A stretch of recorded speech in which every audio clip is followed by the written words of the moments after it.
Hello everyone and welcome back to UGC NET mentor guys. जैसे कि आप सभी को पता है कि जो यूजीसी नेट की फॉर्म फिलिंग है वो स्टार्ट हो चुकी है। 20 अप्रैल से लेकर के 10 मई तक फॉर्म फिलिंग चलेगी।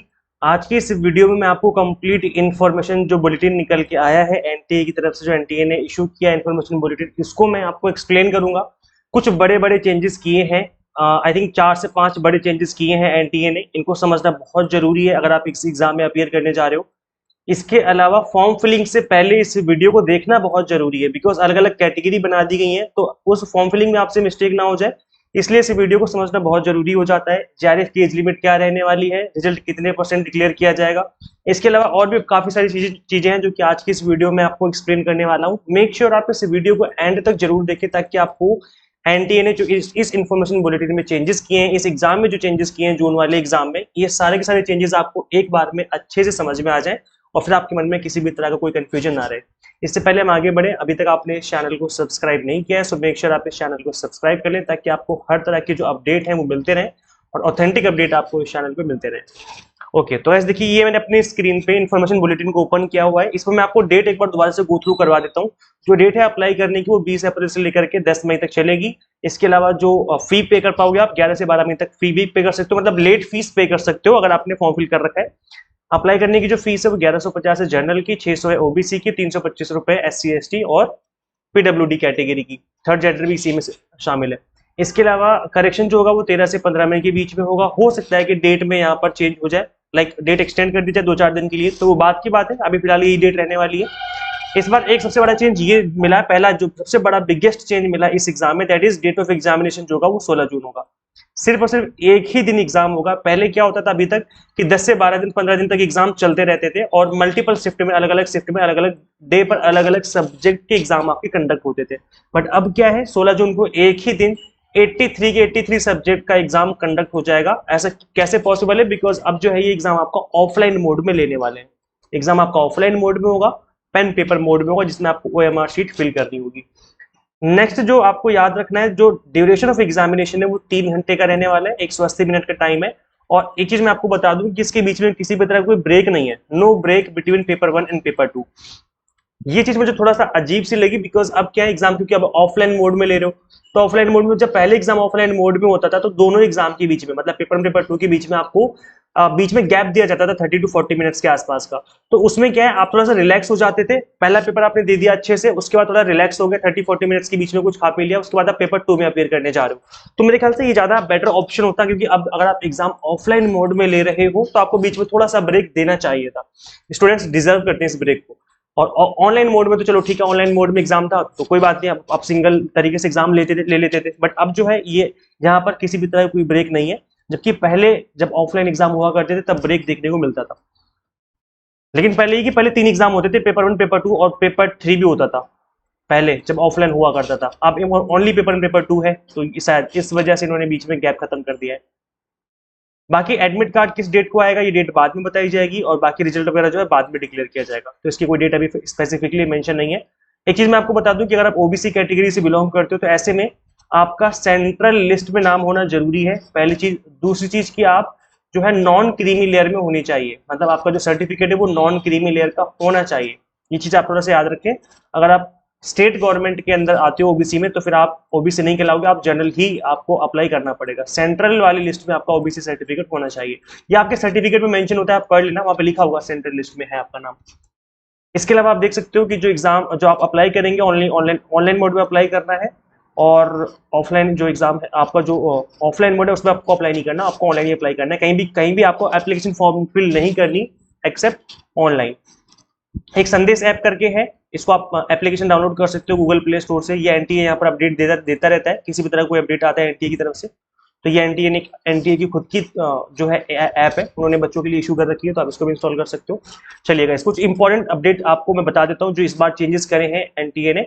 तो जैसे कि आप देख पा रहे हो कि इस बार 3 कैटेगरी बना दी गई है, और इस नोटिस को पहले भी एक्सप्लेन किया था मैंने जब ये नोटिस निकाला था एनटीए ने। देखो गाइस, इस बार जो आपका रिजल्ट डिक्लेयर होगा, जो एलिजिबिलिटी आपको दी जाएगी after conducting exam and after result, तो उसमें 3 तरह से आपको क्वालिफाइड आपको माना जाएगा। पहली कैटेगरी होगी, अब जब आप फॉर्म फिल करोगे तो वहां पर भी आपको कैटेगरी चूज करनी पड़ेगी कि आप किस कैटेगरी के लिए अप्लाई कर रहे हो, क्योंकि जेआरएफ की एज लिमिट होती है और अगर आपकी एज निकल चुकी है तो फिर आप कैटेगरी 1 के लिए एलिजिबल नहीं हो, सिंपल सी बात है। तो जब मैं फॉर्म फिलिंग की वीडियो बनाऊंगा तो उसमें भी मैं आपको समझा दूंगा। फॉर्म फिलिंग की वीडियो में मैं आपको आज शाम तक अवेलेबल करवा दूंगा, बिकॉज मैं भी थोड़ा सा चाहता हूँ कि 2-4 घंटे का वेट कर लूँ, मैं भी शायद कोई फॉर्म फिलिंग में एरर हो तो वो एरर ठीक कर दे जब तक एनटीए। तो कभी भी किसी भी एग्जाम का फॉर्म तुरंत फिल नहीं करना चाहिए, जैसे फॉर्म निकले तुरंत फिल मत करो, वेट कर लो 1 दिन 2 दिन का। इससे क्या होगा कि अगर कोई फॉर्म फिलिंग में एरर हो रहा है तो वो ठीक हो जाता है। और लास्ट डे का भी वेट मत करो कि लास्ट डे पे फिल कर लेंगे, वो भी बहुत बड़ी गलती होती है। तो कभी भी तुरंत फॉर्म फिल नहीं करना चाहिए, कभी भी लास्ट में फॉर्म फिल नहीं करना चाहिए। तो वैसे देखो 3 कैटेगरी है। कैटेगरी 1 जो है वो award of JRF and appointment as assistant professor है। यहाँ पे आप एलिजिबल हो जाओगे जेआरएफ के लिए, असिस्टेंट प्रोफेसर के लिए आप एलिजिबल हो जाओगे और पीएचडी एडमिशन के लिए भी आप एलिजिबल हो जाओगे। अब मैं आपको बता दूं कि जो जेआरएफ की यहाँ पर वैलिडिटी रहती है वो 3 साल की रहती है। असिस्टेंट प्रोफेसर की जो वैलिडिटी रहेगी आपके सर्टिफिकेट की वो लाइफ टाइम है। याद रखो इस चीज को, बच्चे बहुत कंफ्यूज हो रहे हैं। असिस्टेंट प्रोफेसर की जो वैलिडिटी है वो लाइफ टाइम की है और पीएचडी एडमिशन की वैलिडिटी 1 साल की है, 1 ईयर की है। ठीक है, 3 अलग अलग वैलिडिटी हैं, आप इसमें कंफ्यूजन मत क्रिएट करो अपने दिमाग में। जेआरएफ होता है 3 साल की वैलिडिटी का। असिस्टेंट प्रोफेसर यानी कि ओनली नेट अगर आप क्वालिफाई करते हो तो आप एलिजिबल हो लाइफ टाइम के लिए। और अगर आप पीएचडी में एडमिशन लेना चाहते हो तो उसकी जो वैलिडिटी होगी वो 1 ईयर की होगी, उस स्कोर की। और अगर 1 ईयर में आप पीएचडी में एडमिशन नहीं ले पाते हो तो ऐसे में आपको फिर दोबारा से नेट का एग्जाम देना होगा और पीएचडी के लिए आपको स्कोर लाना पड़ेगा। तो ये कैटेगरी 1 है, मैंने आपको समझा दिया है। कैटेगरी 2 के अंदर क्या होगा कि आप ओनली नेट के लिए एलिजिबल हो जाओगे, मतलब असिस्टेंट प्रोफेसर के लिए और पीएचडी एडमिशन के लिए। यहाँ पे आप जेआरएफ के लिए एलिजिबल नहीं हो पाओगे इस वाली कैटेगरी में। हो सकता है कि आपकी एज लिमिट निकल गई हो इसलिए आप एलिजिबल नहीं हो, या फिर हो सकता है कि आपने स्कोर ना किया हो, क्योंकि जेआरएफ के लिए आपको अच्छा स्कोर करना पड़ता है तो उस कट ऑफ को आप क्रॉस नहीं कर पाए। तो या फिर उसके बाद आपने नेट का कट ऑफ थी उसको क्रॉस कर लिया और पीएचडी एडमिशन भी आपने क्रॉस कर लिया, तो यहाँ पर 2 चीजों के लिए आप एलिजिबल हो। अब अगर आपको ये वाला सर्टिफिकेट मिलेगा तो इसमें आप नेट के लिए तो लाइफ टाइम के लिए एलिजिबल हो अप्लाई करने के लिए, और पीएचडी में आप सिर्फ 1 ईयर के लिए एलिजिबल हो अप्लाई करने के लिए। 1 ईयर के लिए आपका जो स्कोर है वो वैलिड रहेगा। कैटेगरी 3 होगी एडमिशन टू पीएचडी ओनली। इसमें आपका जो स्कोर है वो जेआरएफ के लिए नहीं हुआ है, ना ही नेट के लिए हुआ है, केवल पीएचडी के लिए हुआ है। और इसमें आपका जो ये वाला जो आपको सर्टिफिकेट दिया जाएगा ये सिर्फ और सिर्फ 1 साल के लिए वैलिड रहेगा। तो कहने का मतलब है कि जो पीएचडी एडमिशन का जो स्कोर होगा वो केवल और केवल 1 ईयर के लिए वैलिड रहेगा। अगर आपने नेट क्वालिफाई किया है, मतलब अगर आप कैटेगरी 2 में हो या कैटेगरी 1 में हो और आपने नेट क्वालिफाई कर लिया है तो ऐसे में आप लाइफ टाइम के लिए वैलिड रहेगा आपका सर्टिफिकेट। और जेआरएफ के लिए केवल 3 साल के लिए रहेगा, बाकी 2 कैटेगरी में तो जेआरएफ मिलेगी नहीं आपको। तो ये 3 कैटेगरी आई होप आपको समझ में आ गया होगा अच्छे से। अभी भी आपके मन में कोई भी डाउट है तो कमेंट कर देना। चलिए गाइस आगे बढ़ते हैं, और भी कुछ इंपॉर्टेंट चेंजेस हैं जो कि आपको समझने जरूरी है। जो अगर आपका जेआरएफ हो जाएगा तो आपका जो पीएचडी में एडमिशन है वो ओनली इंटरव्यू के बेस पे होगा, आपको किसी भी तरह का कोई भी एंट्रेंस एग्जाम देना नहीं होता है। इसके अलावा अगर आपने कैटेगरी 2 या कैटेगरी 3 में आपने क्वालिफाई किया अपना एग्जाम तो ऐसे में फिर आपको 70% की वेटेज मिलेगी, आपके स्कोर की वेटेज दी जाएगी जितना भी आपने स्कोर किया नेट में। 30% की वेटेज दी जाएगी आपके इंटरव्यू में जहाँ पे भी आप एडमिशन लेने जाओगे पीएचडी में। इसके अलावा अगर हम आगे बढ़े तो जो आपका फेलोशिप मिलती है जैसे एनएफएससी हो गया या ओबीसी के लिए जो फेलोशिप मिलती है तो वो जो है एनटीए खुद उसके लिए आपको बता देगा जब आपका रिजल्ट डिक्लेयर होगा। तो जैसे कि आपकी एनएफएससी की स्कॉलरशिप होती है, एनएफ ओबीसी की स्कॉलरशिप एनएफपी पीडब्ल्यूडी की होती है। तो ये जो है फेलोशिप आपको इसके लिए अलग से नोटिस आता है, अलग से रिजल्ट आता है, तो उसके लिए जब निकलेगा तो मैं आपको इसके बारे में भी इन्फॉर्म कर दूंगा। नेक्स्ट इंपॉर्टेंट अपडेट जो चेंजेस किया है इस बार, बिगेस्ट चेंज अब तक का ये जो आपका एग्जाम है वो ओएमआर बेस्ड मोड होगा और ये जो है अब आपको ऑफलाइन मोड में एग्जाम देना पड़ेगा। ठीक है, ओएमआर शीट में ही एग्जाम आपका इस बार कंडक्ट होने वाला है। बाकी आपको पैटर्न पता है, पेपर 1 पेपर 2 2 पेपर होंगे। पेपर 1 100 मार्क्स का होगा, पेपर 2 200 मार्क्स का होगा। पेपर 1 में 50 क्वेश्चन होंगे, पेपर 2 में 100 क्वेश्चन होंगे। सभी क्वेश्चन कंपलसरी होंगे, 3 घंटे का टाइम होगा, ऑल क्वेश्चंस आर कंपलसरी। और एक चीज मैं आपको बता दूं कि पेपर 1 में देखो स्पेसिफिकली मेंशन किया है एनटीए ने, the question in paper 1 intends to impose the teaching and research aptitude. Teaching research aptitude के क्वेश्चन पूछे जाएंगे। It will primarily to be design to test reasoning ability, reading comprehension हो गया, divergent thinking and general awareness हो गया। तो general awareness भी यहाँ पर आप देख सकते हो ये डाला हुआ इन्होंने, ये पहले भी था अभी भी है। तो कहने का मतलब है कि जनरल अवेयरनेस भी आपको पढ़नी पड़ेगी। कोई हायर एजुकेशन से रिलेटेड कोई इंपॉर्टेंट अपडेट हुआ है या पीपल डेवलपमेंट या एनवायरमेंट से रिलेटेड या आईसीटी से रिलेटेड कोई इंपॉर्टेंट अभी करंट अफेयर में चल रहा है जनरल अवेयरनेस में, आपको इन चीजों को समझना पड़ेगा कि अभी बेसिकली अभी रिसेंट डेज में कौन कौन से बड़े चेंजेस हुए हैं इन फील्ड में।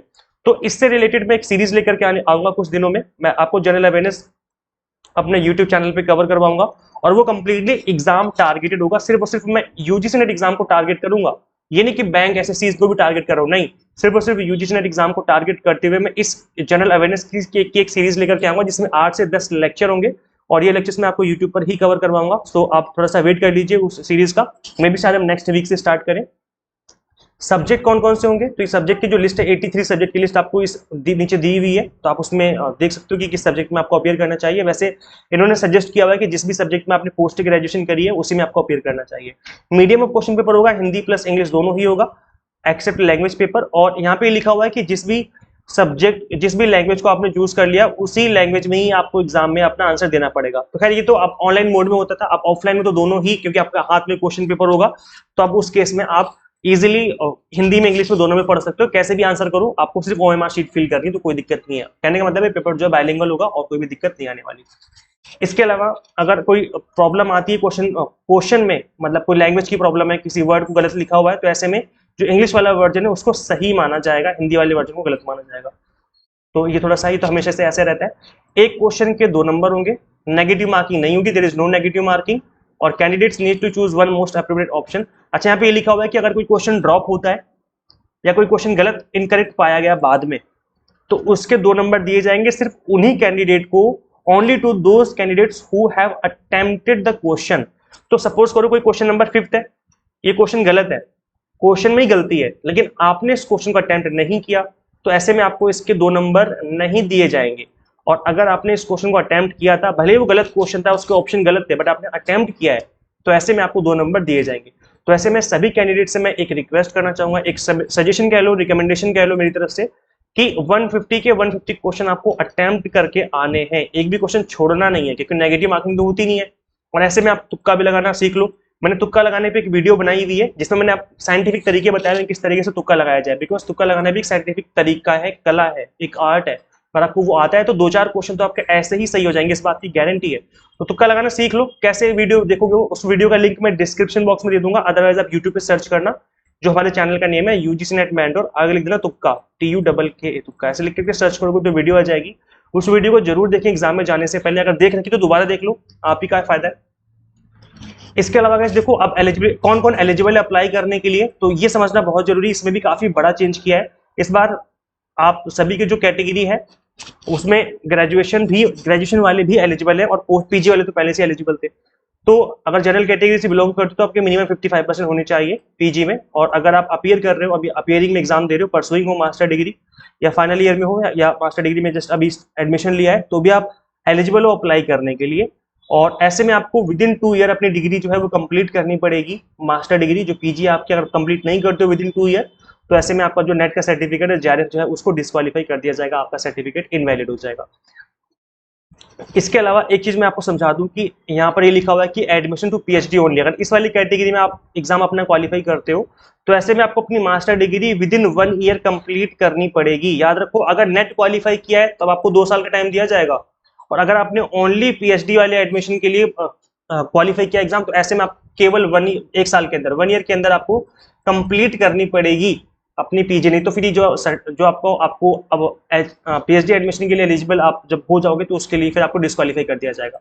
तो मुझे ऐसा लगता है कि इस पीएचडी वाले स्कोर को कम से कम 2 साल का टाइम देना चाहिए था, 2 ईयर का, क्योंकि अगर आप पीजी में फर्स्ट ईयर में हो या फर्स्ट सेमेस्टर में हो और अपने एग्जाम क्वालिफाई कर लिया ये पीएचडी में एडमिशन वाला, तो फिर तो कोई फायदा ही नहीं, उस रिजल्ट का कोई फायदा ही नहीं, क्योंकि आपका जो रिजल्ट है वो डिक्लेयर तो हो गया, लेकिन आप डिस्क्वालीफाई हो जाओगे। क्योंकि अगर आप फर्स्ट ईयर में हो और फर्स्ट सेमेस्टर में, तो कैसे आप 1 साल के अंदर कंप्लीट कर लोगे, है ना। तो मुझे लगता है कि इस पीएचडी एडमिशन में मिनिमम आपको 2 साल का टाइम मिलना चाहिए था, 2 साल के लिए स्कोर वैलिड रहना चाहिए था। बट क्या कर सकते हैं, यूजीसी ने बोला कि 1 साल के लिए ही हम इसको वैलिड मानेंगे और आपको 1 साल के अंदर अंदर पीजी कंप्लीट करनी पड़ेगी। और नेट क्वालिफाई कर लिया फिर तो 2 साल का टाइम जाएगा, उसमें तो कोई दिक्कत नहीं है। ठीक है, चलिए आगे बढ़ते हैं और समझ लेते हैं। बच्चों में कंफ्यूजन रहता है कि हम किस सब्जेक्ट में अपियर करें यूजीसी नेट में। तो देखो लिखा हुआ है, candidates are advise to appear in subject of their post graduation only. जैसे अगर मैंने एमकॉम किया है तो मैं केवल कॉमर्स में ही अपियर कर सकता हूँ। अगर मैंने एमबीए किया है तो मैं मैनेजमेंट में अपियर कर सकता हूँ। ये नहीं कर सकता कि मैं एमबीए किया है तो कॉमर्स में कर रहा हूँ मैं, या एमकॉम किया है तो मैं मैनेजमेंट भी अपियर कर रहा हूँ। तो ये चीज सही नहीं है, एनटीए इस बात के लिए खुद मना कर रहा है। एनटीए कह रहा है कि हम ये एडवाइस करते हैं आपको कि आप उसी सब्जेक्ट में अपियर करें जिसमें आपने पोस्ट ग्रेजुएशन किया है, candidates whose post graduation subject is not covered in NET list, जो भी 83 सब्जेक्ट में एग्जाम कंडक्ट होता है और इस 83 सब्जेक्ट में अगर आपका सब्जेक्ट कवर नहीं होता है पीजी वाला, तो ऐसे में आप किसी भी रिलेटेड सब्जेक्ट में अपीयर कर सकते हो, ऐसे लिखा हुआ है। तो ये चीज थोड़ा सा आपको समझने वाली है, इसको आप समझ लीजिए क्योंकि इसमें भी काफी लोग कंफ्यूज रहते हैं। चलिए गाइस आगे बढ़ते हैं। और यहाँ पर एक इंपॉर्टेंट अपडेट ये भी है कि अगर आपने पोस्ट ग्रेजुएशन डिप्लोमा किया हुआ है या सर्टिफिकेट किया हुआ पोस्ट ग्रेजुएशन, तो ऐसे में अगर वो आपका पोस्ट ग्रेजुएशन डिप्लोमा या डिग्री या सर्टिफिकेट जो भी है, अगर वो इक्विवेलेंट है पीजी डिग्री के, तो ऐसे में आप एलिजिबल हो अप्लाई करने के लिए। ऐसे में आपको चेक करना पड़ेगा एसोसिएशन ऑफ इंडियन यूनिवर्सिटीज पे जाकर के कि वो रिकॉग्नाइज करता है मास्टर एज मास्टर डिग्री के इक्विवेलेंट, तो फिर ऐसे में आप अपीयर कर सकते हो। आई थिंक जैसे पीजीडीएम नहीं करते post graduation diploma in management, तो वो लोग भी एलिजिबल होते हैं अप्लाई करने के लिए। एक ये एच वाला जो पॉइंट है ये सबसे इंपॉर्टेंट है और सबसे महत्वपूर्ण पॉइंट है, बिकॉज ये जो है इस साल डाला गया है यहाँ पर, और ये आप सभी को समझना बहुत जरूरी है। The candidates having passed a 4-year or 8-semester bachelor degree program should have minimum 75% marks in aggregate or its equivalent grade on a point scale wherever the grading system is followed. Relaxation of 5% दिया जाएगा SC ST OBC को और EWS category को। ठीक है, तो ये बोला जा रहा है कि ऐसे में अगर आपको 75% मार्क्स स्कोर करने पड़ेंगे यूजी में, the candidates qualifying in the NET based on 4-year undergraduate degree will be eligible for the award of JRF and for admission to the PhD. तो ऐसे में आपको एडमिशन पीएचडी में मिल जाएगा और जेआरएफ भी आपको मिल जाएगा, लेकिन आपकी जो परसेंटेज है ग्रेजुएशन में वो 75% या उससे ज्यादा होनी चाहिए। तो ये चीज आपको याद रखनी है क्योंकि ये जो है काफी बड़ा चेंज किया इन्होंने यूजी के बाद। मतलब अगर 4 साल का ग्रेजुएशन किया है तो डायरेक्टली उसके बाद आप पीएचडी कर सकते हो, आपको मास्टर डिग्री करने की जरूरत नहीं है। तो ये काफी बड़ा चेंज है। इसके अलावा एक चीज और लिखी हुई, the candidates qualifying in net, अगर आपने नेट क्वालिफाई किया, आप अंडर ग्रेजुएशन में हो, अंडर ग्रेजुएट हो, 4 साल का आपने अंडर ग्रेजुएशन प्रोग्राम किया हुआ है, 75% से ज्यादा मार्क्स भी आपके आ चुके हैं और अब आपने नेट क्वालिफाई कर लिया, तो ऐसे में आप एलिजिबल नहीं होगे असिस्टेंट प्रोफेसर के लिए। आपको पीजी करनी ही पड़ेगी या पीएचडी करनी ही पड़ेगी, ये चीज याद रखना। मतलब कहने का कि अगर आप अंडर ग्रेजुएशन में अंडर ग्रेजुएशन वाले प्रोग्राम में हो 4 साल में और आपने अप्लाई किया और आपने पास कर लिया एग्जाम, तो ऐसे में आपको फेलोशिप मिल जाएगी, पीएचडी में एडमिशन मिल जाएगा, लेकिन आप असिस्टेंट प्रोफेसर के लिए एलिजिबल नहीं होगे। असिस्टेंट प्रोफेसर के लिए वही एलिजिबल होगा जिसने या तो पीजी कर रखी है या पीएचडी कर रखी है। तो आपको पीजी या पीएचडी करनी ही पड़ेगी असिस्टेंट प्रोफेसर में रिक्रूटमेंट के लिए।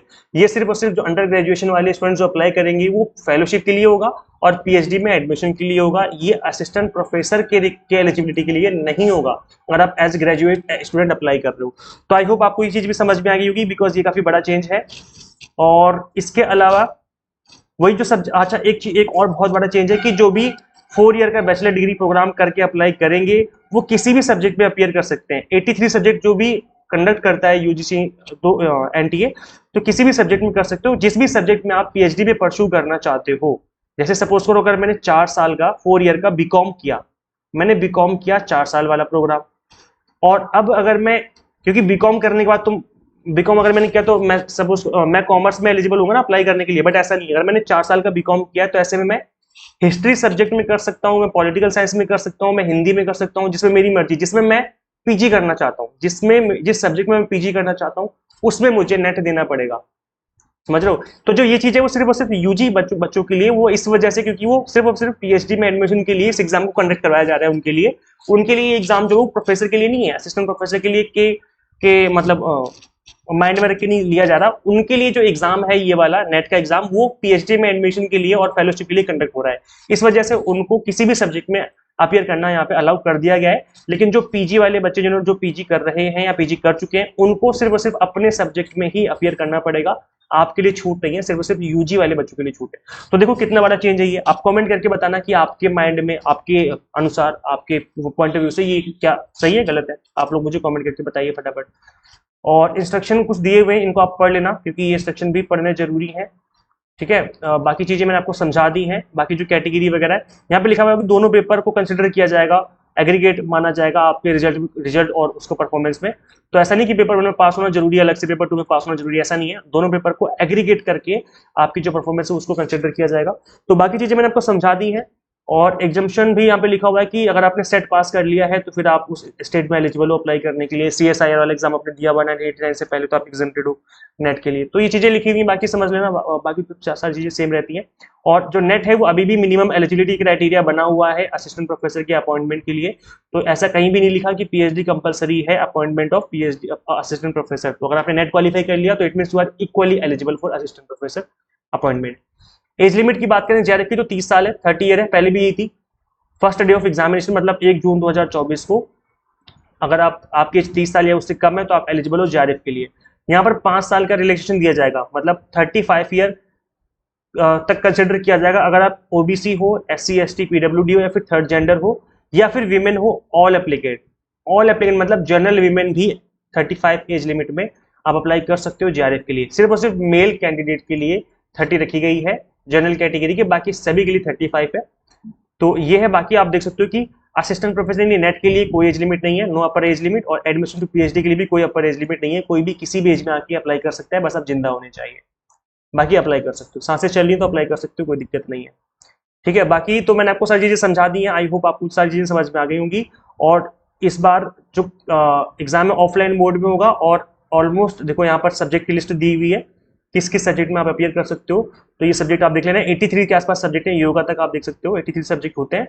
और इसके अलावा गाइस यहाँ पे मैं आपको समझा दूं कि कौन कौन से मास्टर डिग्री वाले एलिजिबल हैं। तो आप एक बार मास्टर डिग्री भी देख सकते हो कि देखो CS वाले भी एलिजिबल है, ICW वाले भी एलिजिबल है अप्लाई करने के लिए। अदर भी लिखा हुआ है कि अगर आपका पोस्ट ग्रेजुएशन डिप्लोमा है और वो आपकी PG के इक्वल है तो आप एलिजिबल हो अप्लाई करने के लिए। ठीक है, बाकी देखो यहाँ पर जो स्टेट दिए हुए कि कौन कौन से स्टेट में आपका जो एग्जाम है वो कंडक्ट होगा, तो स्टेट वाली लिस्ट भी आप एक बार चेक कर लेना, ये भी आप एक बार देख सकते हो। इंडिया के ऑलमोस्ट सभी स्टेट में आप जो आपका एग्जाम कंडक्ट होगा, तो सेंटर की कोई दिक्कत नहीं है, सेंटर हर स्टेट में दिया जाएगा, उसकी कोई दिक्कत वाली बात नहीं है। देखो गाइस, अगर आप आज 21 अप्रैल है, अगर आप आज से काउंट करो तो 16 जून को एग्जाम है, मतलब अप्रोक्स आपके पास 2 मंथ का टाइम है। और इस 2 मंथ में अगर आप अभी भी स्टडी करो, प्लान्ड वे में स्टडी करो, स्ट्रेटेजी बना के, तो भी इस एग्जाम को क्रैक किया जा सकता है। आपको बार बार एग्जाम देने की जरूरत नहीं पड़ेगी। बट करना क्या है कि आपको अनलिमिटेड कंटेंट पर फोकस नहीं करना, लिमिटेड कंटेंट पर फोकस करना है जो कि एग्जाम टारगेटेड हो। और एग्जाम टारगेटेड कंटेंट पढ़ोगे तो एग्जाम क्रैक हो ही जाएगा। तो इन चीजों को ध्यान में रख करके हमने स्पेशल 2 मंथ का क्रैश कोर्स स्टार्ट किया है for UGC net June 2024 exam. इस एग्जाम को फर्स्ट अटेम्प्ट में क्रैक कर सकते हो अगर एग्जाम टारगेटेड स्टडी करो। इसके लिए हमने paper 1 commerce, management and political science के कोर्सेज स्टार्ट करे हैं। सबसे अच्छी बात है कि अभी आपको 10% का डिस्काउंट भी दिया जा रहा है। महावीर 10 कूपन कोड अप्लाई करेंगे, महावीर जयंती चल रही है, तो ऐसे में आपको यहाँ पर 10% का डिस्काउंट भी मिल जाएगा।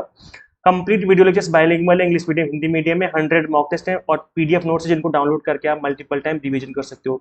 तो गाइस, किस तरीके से ज्वाइन करना है, सिंपली आपको एग्जाम मेंटर ऐप इंस्टॉल करनी है फ्रॉम गूगल प्ले स्टोर। अगर आप iOS यूजर तो उसका लिंक भी आपको डिस्क्रिप्शन बॉक्स में, कमेंट बॉक्स में देखने को मिल जाएगा।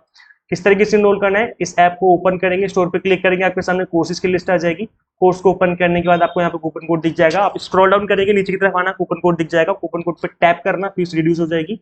उसके बाद आपको आई एम इंटरेस्टेड पे क्लिक करना है। जैसे आप आई एम इंटरेस्टेड पे क्लिक करेंगे, आपके सामने एक टेक्स्ट मैसेज आएगा, हो सकता है कि व्हाट्सएप पे भी एक मैसेज आ जाए जहाँ पे आपको लिंक गिवन होगा पेमेंट करने का। जैसे आप पेमेंट करोगे आप ऑटोमेटिकली कोर्स में ऐड हो जाओगे। So this is auto process, कुछ भी आपको अलग से नहीं करना। जैसे आप एक बार फी पे करते हो आप ऑटोमेटिकली कोर्स में ऐड हो जाते हो। This was the process. Thank you so much for watching this video. Share this video with all net aspirants. Guys, subscribe for UGC update and assistant professor job updates. आज मिलते हैं फिर next video में। Till then keep watching UGC Net Mentor. Thank you so much.